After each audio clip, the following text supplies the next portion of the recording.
Radio Escuchas, ya estás en tu programa Proclamando la Grandeza del Señor. Este es un programa para compartir la fe y la alegría del Evangelio, aquí en la Qué Buena 106.9 FM. Soy Osvaldo López, de la parroquia de San Bernardo en Osceola, Iowa, y te doy la bienvenida a este tu programa. Y el día de hoy tenemos la bendición de tener con nosotros a Salomón. Muy buenos días, Salomón. ¿Qué tal, Osvaldo? Muy buenos días. Gracias, amigos. Gracias por la invitación. Encantado de estar aquí. Y el día de hoy el tema que Salomón va a compartir con nosotros es sobre una pequeña introducción a la Biblia y sobre los 4 evangelios, porque en este programa no podemos abarcarlo todo, porque la Biblia es muy extensa. La Biblia es la palabra de Dios y la Biblia ha sido la gran educadora de la humanidad por muchos siglos. Y hablar de la Biblia pues no es suficiente en una hora. Sí, Salomón. No, pues de ninguna manera, pues siglos enteros y no podemos terminar con esto de la Biblia. Si la Biblia es palabra de Dios, mucha gente se ha preguntado cómo es que llegó la Biblia a nosotros, porque siempre vemos gente que carga la Biblia para todos lados, pero la Biblia no llegó, no cayó del cielo, no llegó como la conocemos ahora. La Biblia fue escrita, la Biblia fue llegada a nosotros a través de la Iglesia Católica. La Iglesia Católica fue la que hizo la Biblia. Entonces, Antes de la Iglesia, primero fue la Iglesia y después vino la Biblia, porque la Biblia que nosotros conocemos, como la usamos hoy en día, ¿sí? Es palabra de Dios, es inspirada por Dios y fue escrita por hombres, ¿verdad? No cayó del cielo. La Iglesia Católica fue la que vino formando la Biblia, y en el año 384, 381 más o menos, en un concilio, el Papa Dámaso I es el que la entrega al mundo y dice: esta es la lista. ¿Por qué? Bueno, nosotros lo que la Iglesia ya traía usando es toma de los judíos la parte que es el Antiguo Testamento. Esos 46 libros ya los trae. Y la Iglesia forma las otras 27 libros que forman el Nuevo Testamento. Pero aquí tenemos que empezar primero haciéndonos la pregunta: ¿qué es la Biblia? La Biblia, ya dijimos, es palabra de Dios, pero es una historia contada. Es una historia de amor entre Dios y el Creador. Eso es lo que es la Biblia. Entonces, en una historia hay eventos de todos tipos. Hay romances, hay peleas, hay amores, desamores, hay de todo. La Biblia cuenta todo. Entonces, y si hay algún libro más transparente y no le perdona a nadie nada, es la Biblia. Así sea quien sea. Porque incluso en la Biblia vemos cómo denuncia graves pecados como del rey David. Y era muy vergonzoso que se denuncie, ¿verdad? Un grave pecado como el adulterio del rey David y cómo manda asesinar también a una persona. Después de un pecado lo lleva a otro. Y aquí surge también, muchas veces nos han preguntado, ¿verdad? ¿Quién escribió la Biblia? ¿La escribió Dios directamente o quién fue el que nos preguntan las personas? Dios es de naturaleza espiritual, Él no tiene manos, Él no escribe. Dios inspira. Los personajes que escribieron la Biblia son seres humanos de carne y hueso. A ellos se les llama agiógrafos. Son escritores sagrados y son varios a través de la historia. La Biblia no se escribió de golpe y porrazo, como digo, no llegó del cielo. Fue a través de la historia, miles y miles de años se fueron escribiendo. Los primeros 5 libros de la Biblia, que se llama el Pentateuco, se le atribuyen a Moisés, que es el Génesis, Éxodo, Levítico, Número y Deuteronomio. Entonces, la Biblia, para poder entenderla en todo su contexto general, podemos decir que la Biblia está formada en 2 grandes partes. La primera es el Antiguo Testamento. Testamento es un pacto, es una alianza. Así es como Dios se ha manejado con el hombre a través de la historia, por medio de pactos, de alianzas. Ha habido muchos pactos a través de la historia. Dios hace un pacto con Adán, el primer hombre, ¿sí? Que le va a dar una generación, que crezca, que se multipliquen, ¿verdad? Entonces después tenemos otro pacto que hace con Noé, tenemos otro pacto que hace con Abraham y con Moisés. Hay pactos a través de pactos y todos van teniendo un cumplimiento. Entonces el Antiguo Testamento es un pacto, ¿sí? Y luego la otra parte es el Nuevo Testamento. En el Antiguo Testamento tenemos 46 libros y en el Nuevo Testamento tenemos 27 libros. La primera parte, que es el Antiguo Testamento, está clasificada en diferentes maneras. Ya dijimos, los primeros 5 libros, que es el Pentateuco, son libros históricos. Luego vienen los proféticos, luego vienen los sapiensales, como Eclesiastés, Eclesiásticos, Sabiduría. Libros de sabiduría. Sí, y Proverbios, Salmos, todos esos. Y es una serie de libros que están catalogados en el Antiguo Testamento. Y después viene el Nuevo Testamento. Ojo, tanto el Antiguo Testamento como el Nuevo Testamento apuntan hacia Jesucristo, ¿verdad? Esa es la meta. Hacia ahí Entonces tiene podemos decir que Jesucristo es el corazón es de el la centro Biblia, del es el universo. centro del Sí, universo. es el centro y de del la Biblia. universo. Porque Colosenses nos dice que por Él, Jesucristo, fueron creadas todas las cosas, potestades, denominaciones, todo fue creado por Él y para Él. Entonces Jesucristo es el centro de todo.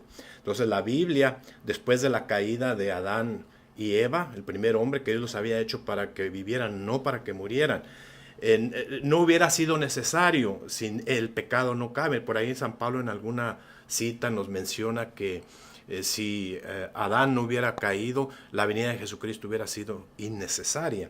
Entonces, pero como hubo esa caída, tiene que hacerse un recuento histórico, tiene que venirse tomando datos. Y la Biblia precisamente eso, la Biblia en sí la conocemos como un solo libro, pero la palabra Biblia, biblos en griego, es una, ¿cómo se dice? Una recopilación de libros, es un conjunto de libros. Son libros, son 73 libros. Entonces, los que componen una sola, que es la Biblia. Entonces podemos decir que la Biblia es un conjunto de libros. Y entonces cuando yo cargo mi Biblia conmigo, cuando yo llevo la Biblia conmigo, estoy llevando una biblioteca portátil. Usted lleva una colección de libros. ¿Sí? Entonces eso es la situación.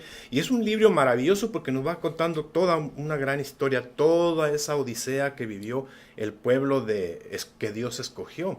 En Génesis Dios escoge a Abraham y a través de Abraham quiere que de él salga esa descendencia, pero quiere que salga una descendencia pura, porque lo que él quiere es preparar el terreno, quiere preparar al hombre para la venida del Salvador. Quiere preparar un pueblo santo. Un pueblo. Y lo hace maravilloso, porque lo que él desea es que los planes de Dios, como dice el profeta Isaías, mira que mis planes no son tus planes, mira que mis caminos no son tus caminos, mira que mis proyectos no son tus proyectos.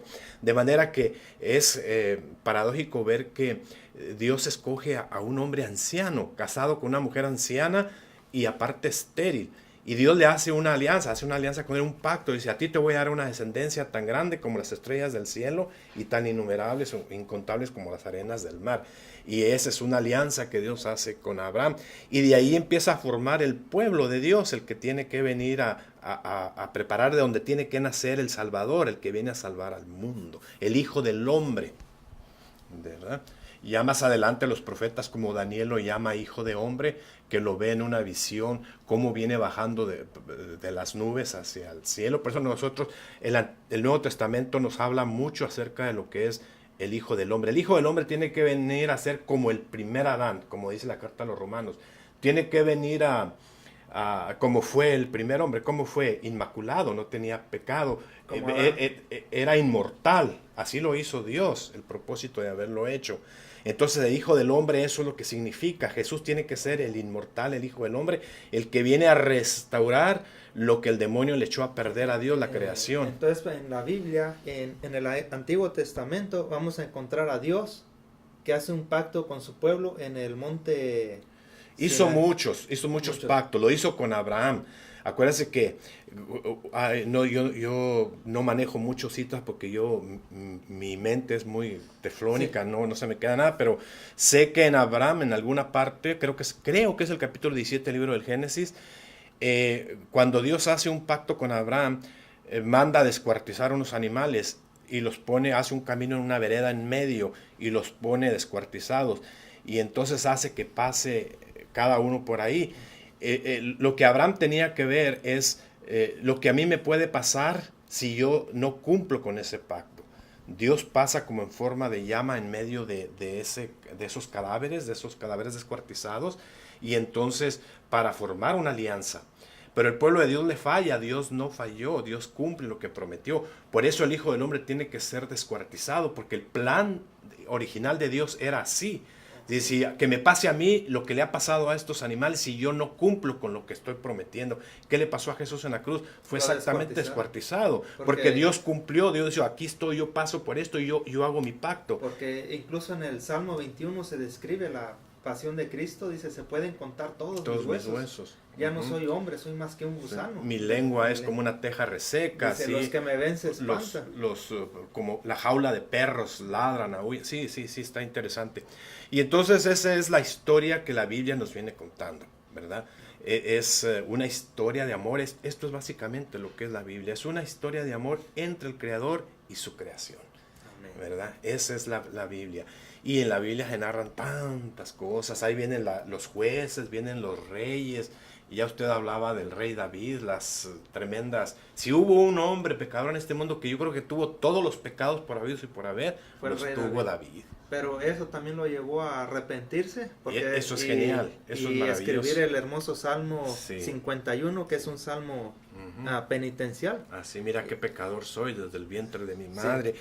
Y aparta de mí, Señor, lo que quieras, mira que soy un pecador, pero no me quites de mí tu Santo Espíritu. Y hay algo que me gusta mucho en el Salmo 51 que dice, soy pecador desde el vientre de mi madre, pero seguiré proclamando tu palabra. O sea, a pesar de que soy pecador, tengo la obligación de seguir llevando la palabra de Dios a los demás. Pero eso no podría ser posible si el Señor le apartara el Espíritu. Por eso dice, pero no apartes de mí. ¿Qué será de mí? Sí, porque hay que tener esto, a esto iba, es que ¿quién inspira a los agiógrafos a escribir la Biblia? Es el Espíritu Santo. El Espíritu Santo es Dios, es la tercera persona de la Trinidad. Dios es el mismo ayer, hoy y siempre. Entonces el mismo Espíritu que inspira para escribir la Escritura es el mismo Espíritu que inspira a interpretar la Escritura. No puede haber, por eso el libro no es un libro como cualquiera, no es una historia, no es un recetario de cocina, no es un libro de arqueología, aunque habla de comidas, ¿verdad? Sí. Cómo preparar alimentos, aunque habla de historia, no es un libro histórico. Entonces, no se debe de leer de esa manera, sino antes de leer la Escritura uno tiene que pedir la efusión del Espíritu Santo para ayudar a interpretar. Es como varios jóvenes me han preguntado a mí, dice, ¿por qué la Biblia dice que Dios creó al hombre, Adán y Eva, y lo colocó en un paraíso? Pero acá en la escuela nos hablan de la evolución de Charles Darwin, que ya se sabe que esa teoría está descontinuada. Y entonces aquí cabe comprender, ¿verdad?, que lo importante, lo que el Génesis quiere decir, es que Dios es el creador de todo. Así haya permitido que el mundo haya evolucionado a través de millones de años, pero Dios escoge a alguien o algo que Él había creado para influir, poner su espíritu inmortal. Sí, lo que pasa es aquí, esto es un poquito controversial, esto de la teoría de Darwin. Eso es lo que tratan de enseñar, pero el caballo ha sido caballo siempre. El caballo nunca ha podido construir una casa o su propia protección. El perro ha sido el perro, todo el tiempo ha ladrado y sí, el ratón ha sido el ratón, el mono es el mono y todo ha sido igual. Pero el hombre es el que ha ido evolucionando, es el hombre quien Dios le ha dado esa inspiración para que pueda ir creando o ser procreador, porque la creación ya está. El hombre lo único que hace es procrear, ¿sí? De hecho, en la Biblia eso es lo que se narra, ese ángel, porque son criaturas que fueron hechas mucho antes que nosotros, no sabemos, son también seres espirituales y Dios los hizo a saber cuánto tiempo. Si no entendemos lo de esta tierra que andamos metiendo nosotros en la naturaleza divina que solamente le corresponde a Dios. Pero ese hombre, ese ser perverso, Lucifer, cuando Dios le plantea allá en la corte celestial, me imagino, esta nueva creación, una nueva criatura, cuando dice ese ser va a ser como yo, va a procrear, va a ser creado a imagen y semejanza. Entonces, como ellos se tenían que someter al servicio del hombre, eso ya no le gustó. Dice, no servium, no servium, no servium, no serviré, no serviré, no serviré. Y entonces la tercera parte se fue con él. Entonces ese ser perverso es el que trata de distorsionar esta palabra de Dios, el que trata de decir que eso es una evolución y no sé qué tanto. Es perverso el hombre, sí, y es el padre de la mentira, así dice. Y pone tantas teorías como que si los ovnis, todo eso. Y hay una anécdota de un niño, su mamá es catequista. Y su papá pues muy estudioso de las ciencias de este mundo. Y un día el niño le dijo a su mamá, dice, mamá, estoy un poco confundido. Dice, mi padre dice que nosotros venimos del chango. Sin embargo, tú me dices que venimos de Dios. Y la mamá le dijo, mira hijo, es simple. Cuando tu papá te dice que venimos del chango, él está hablando de su familia. Cuando yo te digo que venimos de Dios, estamos hablando de mi familia. Sí, así es. Pues esto es la Biblia, es así, es una historia, insistimos, y algo que no debemos olvidar es que la Biblia ha sido una colección de libros que se ha venido formando a través de el tiempo, ¿verdad? Entonces recuerden que nosotros somos Iglesia Católica, nosotros hemos tomado la Biblia tal cual de nuestros hermanos los judíos y la hemos adaptado a nuestro canon. Canon es lista. Después la Iglesia Católica, ya dije hace un rato, en el 381, en uno de los concilios, forma los 27 libros del Nuevo Testamento. Ahí vienen los famosos 4 evangelios, vienen la carta de los Hechos de los Apóstoles y las 14 epístolas de San Pablo, más la de Santiago, Filimón y otras más, el libro del Apocalipsis. Y aquí Salomón, estás tocando un punto, creo yo, muy importante. Está diciendo la iglesia fue primero y después la Biblia. Así es. Entonces la Biblia nos llega a través de la iglesia, que es la que forma el canon bíblico.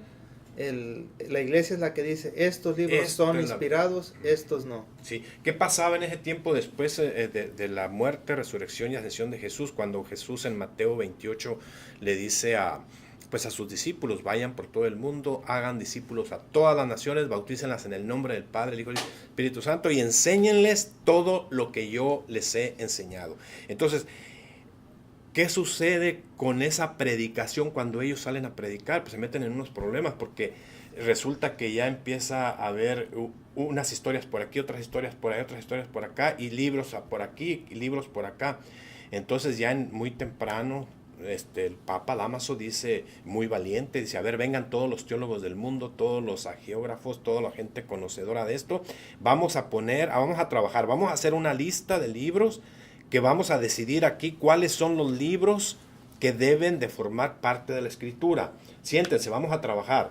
Y entonces se empezaron a organizar y salió lo que era la Biblia. Porque, por ejemplo, los primeros libros del Nuevo Testamento son 4 y se les llama evangelios: Mateo, Marcos, Lucas y Juan. Pero esos son los únicos libros que había. No, si había más de 100 evangelios, existen. Más de 100 evangelios. Cuando yo estudiaba la teología hace muchos años, me habían dicho a mí que eran 75, pero ahora que he venido viendo todo esto, resulta que son más de 100. Entre ellos está el famoso de Judas, está el de la Magdalena, está el de María, está el de Pedro, está el de Tomás, están evangelios. Y entonces, en las comunidades religiosas, conforme iban creciendo, se iban leyendo distintos libros. Entonces aquí se caía, estaban propensos a caer en un error. ¿Por qué? Porque cada quien iba a enseñar lo que quería. Hay un catecismo muy bonito que está comprobado, que es el catecismo de los apóstoles, que es el Didache o la Didache. Entonces, y está bastante genial. Ese se leía en misa, esa era palabra de Dios en el principio. Este catecismo fue escrito por San Pedro y los apóstoles. Los apóstoles, por todos ellos. Se llama Didache, dichos de los apóstoles, ¿verdad? Sí, así es. Y se leía en la misa. En la misa se leía como ahora el Evangelio, era palabra de Dios.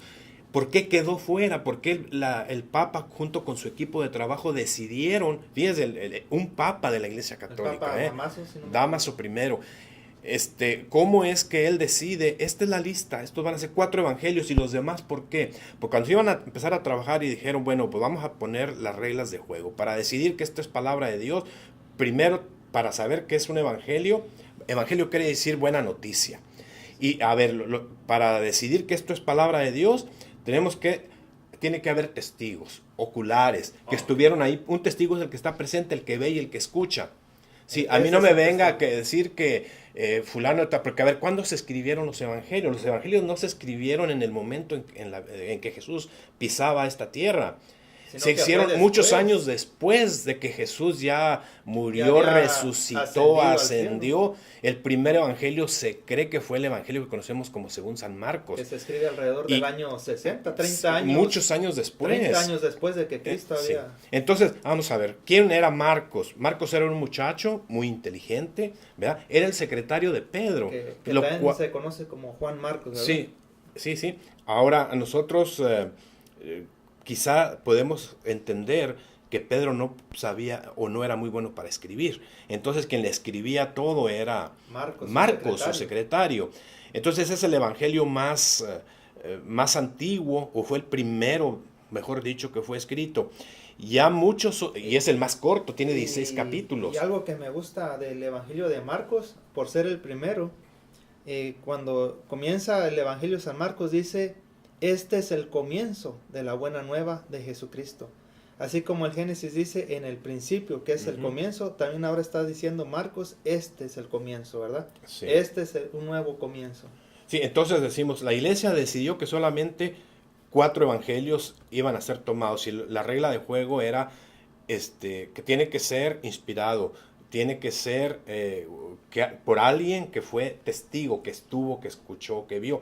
Marcos estuvo, porque Marcos mismo cuenta cuando Jesús fue aprendido, aquel joven que traía la túnica esa, que lo fueron a despertar en la mañana y salió corriendo, los soldados le quitan la túnica y se va corriendo desnudo por allá. Él mismo cuenta esa historia, entonces él fue testigo, él estuvo De lo que sucedió. de lo que sucedió. Incluso varios padres de la iglesia creen que también el lugar donde se celebró la última cena y se celebró la primera misa fue en la casa de Juan Marcos, sí. con la familia.